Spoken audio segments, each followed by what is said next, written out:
Hello and welcome to another recording of Father and Joe. I'm Joe Rocky here with Father Boniface Hicks. And Father, in our last episode, we were discussing about how each of us are unique in our experiences and our expectations, and how that can create a unique situation or an interesting thought process of going with how can we have a common desire and a common need to have a relationship with God, knowing that our part of the experience is unique because each of us are unique. Well, God is the same God for all of us. He doesn't treat Father Boniface Hicks different than he treats me. God is going to be continually immersing love and mercy. And I wanted to dive into that a little bit deeper because to me, it is a little bit of like, how is that possible? Because I know that obviously I'm not God. I'm not trying to reflect myself as God, but I don't treat everyone the same.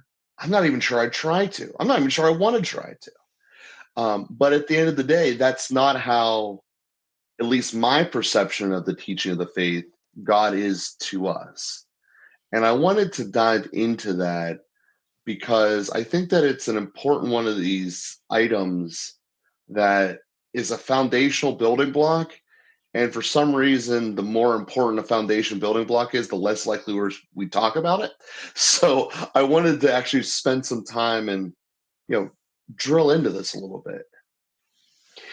Yeah, well, it's a great question. Your thoughts about that are indicating,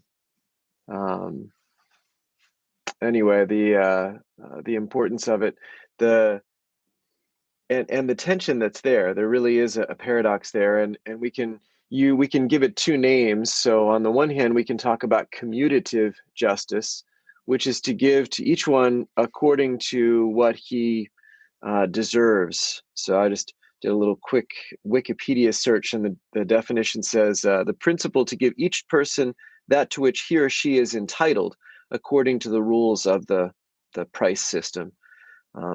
So on the one hand, there is something unique and particular that one person is entitled to more or less. That's why people have different salaries, for example. It makes sense to have different salaries. We sort of work within that system. We may not think about it too much or even as much as we should, but we do make a unique application of giving different amounts to different people. And there's a way to think through that.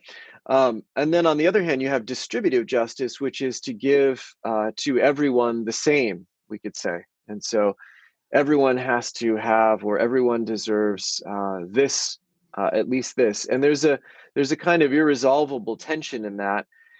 And we tend to like distributive justice or commutative justice as it applies best to us. We want to sort of give everybody else maybe distributive justice, but we want commutative justice for ourselves. We would like to be entitled to more, but we don't want anybody else to get more. I mean, there's this kind of internal tension in our fallen nature. But just to acknowledge there is a tension there.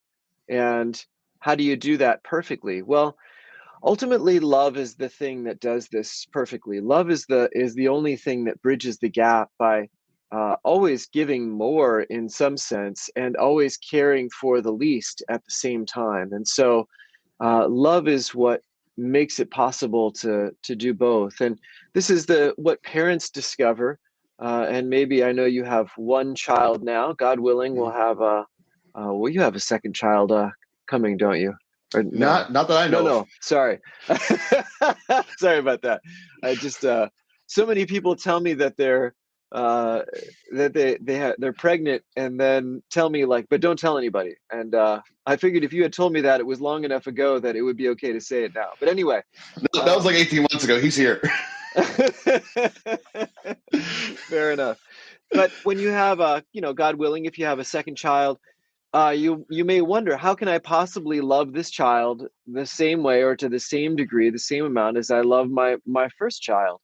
And amazingly, parents discover that it's possible. Pope Francis has used this image. He says his mother used to say with her 5 children, she loves them like her 5 fingers. She doesn't want to lose any of them. She loves all of them and needs all of them, but they're all unique as well. And there's a way that we can love uniquely and with equal intensity, we might say, equal degree, equal uniqueness. So I love you individually as much as I love someone else individually. We can make the differentiation, but have kind of the same quantity or intensity or depth of the love. So we do have to balance those kinds of things even in our human lives, and certainly God is able to balance those kinds of things because he knows how he made us. Another image that one could use is, well, people have different size vessels.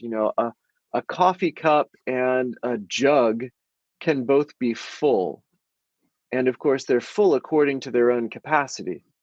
And that's also what God does with us. He fills each one of us. We may have different capacities, but nobody is dissatisfied at being full. Whether you're a coffee cup or you're a big jug, you're satisfied with being full. So those are just some different images to describe that. But God's plan for everyone is holiness, and holiness for everyone looks like being full of love, being in a fully loving relationship with God and through him with everyone else. But what that looks like for each individual is different depending on the uniqueness of the individual. Being full of love for you and you being fully alive is different than me being full of love and me being fully alive. And yet both of us are full, and both of us are in that sense satisfied and brought to the fulfillment of our super nature, our nature divinized by grace. Father, I just had a thought here, and this might be trying to do, unfortunately, what I think some people do, of taking what I'm doing in my life and taking a Bible verse and trying to make them mesh, even if they're not. But the thought that I had was, we talk all the time here about how it's important for us to build stronger and better relationships with ourselves, with those around us, and obviously underneath the umbrella of God. And my thought dash question here is, when we are out in our regular lives or everyday life, I guess is the more appropriate way of saying that, and we're building better relationships in whatever capacity that is for the relationship we're given with. The analogy you just gave of the different jugs being able to be filled, in my head, was like a relationship. You're pouring some of yourself into someone else's jug, making their jug have more and extra, and then overflowing it, essentially with grace and happiness to everyone else. And the thought I had there, and this is hopefully where I'm not misconstruing the Bible verse here, is that seems like the modern day practice of, when two of you are gathered in my name, I will be there. In that, when you are having a positive, healthy relationship with someone else, inherently God's grace is flowing in there. So not only are you pouring your happiness and good ideas in the relationship into someone else, but God is also contributing. And like I said, I don't want to try to think that that's how. I don't want to be wrong about applying this, but in my mind, that would explain a lot of how someone can do the smallest thing in a relationship and it has such a massive impact that objectively doesn't make sense. Why did this make such a big deal? But it does. Like the small things that people twinkle about. And that was a thought I had. Like I said, if I'm completely wrong, shoot it down. But it seems like that's the essence of byproduct of us living and trying to have better relationships with each other. Well, I think it's a beautiful way to understand that passage. I think that's a beautiful interpretation. The I would say something like, God loves in our love. And so it's just another way of saying what you said. When I love, it becomes a kind of vessel for carrying God's love as well. So God already loved the person, But how does that love get delivered? Well, it gets delivered in the vessel of my love for the person. And the vessel of my love may be very small, but God's love is very great and intense. And so, as you say, we give a little and it magnifies, multiplies the impact of it. And so that verse where two or three are gathered in my name, to be gathered in his name is to be gathered after his. It's not so much about naming him, although that certainly helps to orient us.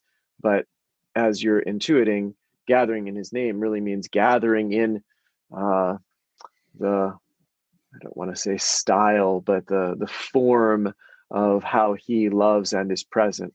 And so that's the form of love, to say it in a single word. Yeah. So doing what many people do without even explicitly putting a name on it, or maybe even trying to put a name on it, is living a good life. It would be, I guess, the way that modern people would say that today is, I'm just trying to do what's right and live a good life. And the reality is it's going to be inherently, whether you realize it or not, tied to the virtues, which are the essence of the teachings of what Jesus gave us, at least from the day-to-day practical standpoint. It's not trying to say that they're strictly theological standpoints, but that makes sense. So for those who are out there trying to make a difference and trying to make their lives better, taking that phone call, making yourself more available and opening up your vessel is important. And I want to continue that vessel analogy here because, well, if I can just make a yes. comment on that quickly. I wouldn't want to say that, and I know you're not implying it, but it could sound like this to people, that it doesn't, like, being Christian doesn't really matter. Just live a good life. If you already have Christian values, you don't really need to, go to church or believe in God, and you can just live a good life and it'll be fine. So I wouldn't want to give that impression. No, the opposite actually, because stuff dwindles away, it slips away, and being reunited, being reinvigorated comes from the Eucharist at Mass. At least that's my experience, and I think that that's really an important part. I mean, it sits down, and part of the Mass is to focus: are you living life right? That the calling to your sins in the beginning is at least my game check for how did last week go and all of that, and that's incredibly important. The self check-in process. But to get back to your vessels analogy, we all can see a cup. And the way that I'm taking this is that is how it is in this moment in time.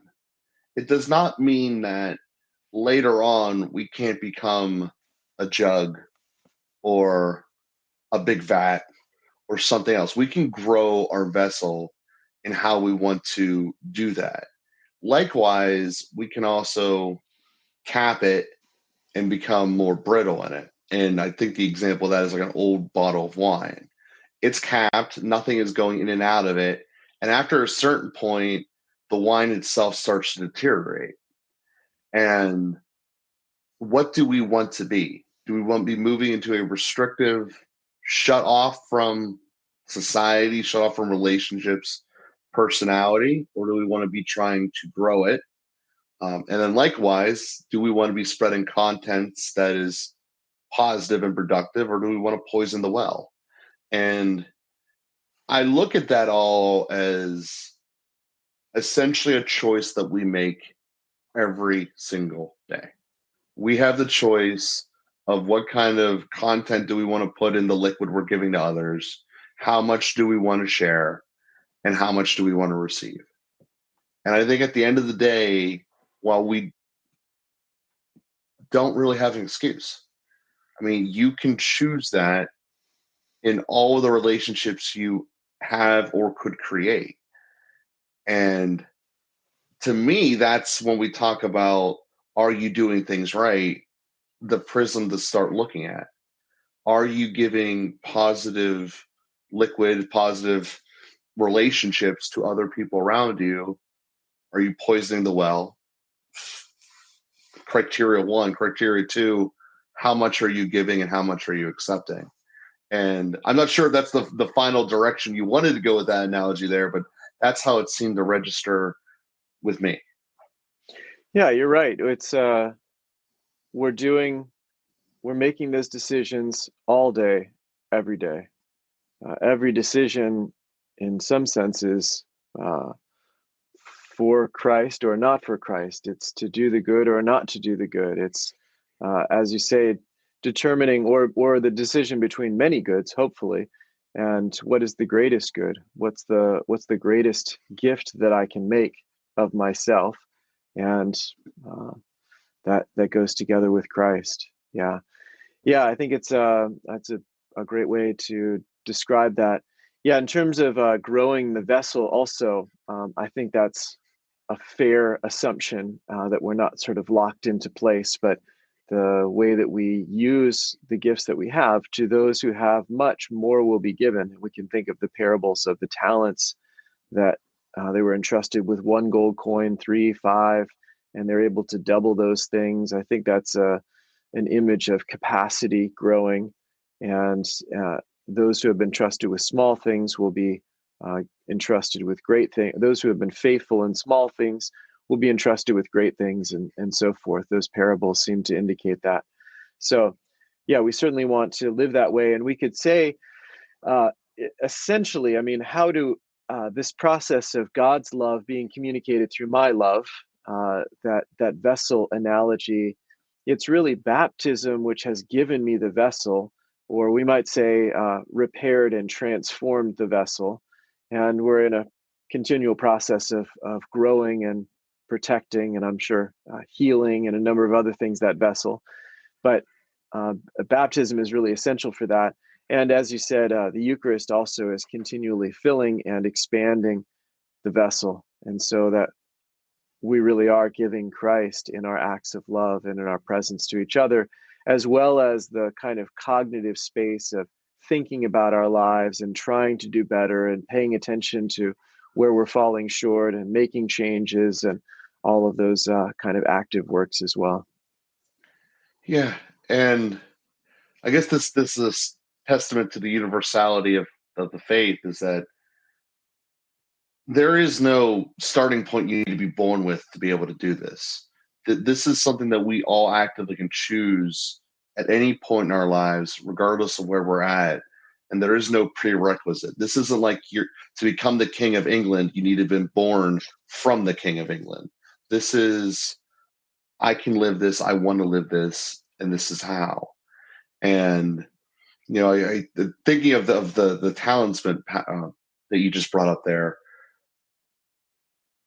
they got to different talent levels and skill levels, and that's why they were ultimately chosen to be given the 1, 5, or 3 based upon their talent level. But it wasn't like the one started off with saying, "Hey, I went to Harvard and I know everything," and you barely got through community college. It was they worked, and this is how they got there. The starting point was not what was relevant. What was relevant was, what did you do with the ability you have? And did you grow it? Because presumably everyone started at the same point in that parable. At least that's the way I have always interpreted. You had three people there. One got very efficient at what they were doing, one got kind of efficient, and one didn't try at all. And that's how I've always interpreted that. And that's the choices we have in our lives. It just, I've always taken that to the next level. That's essentially what eternity will be, in terms of paradise and having to wait through purgatory to get there. That's my thought process of it. I could be completely wrong on that and making more out of it than it was intended to be, which my mind unfortunately has a tendency to do. But sticking with the core point, we have the ability to choose to do this ourselves and to grow.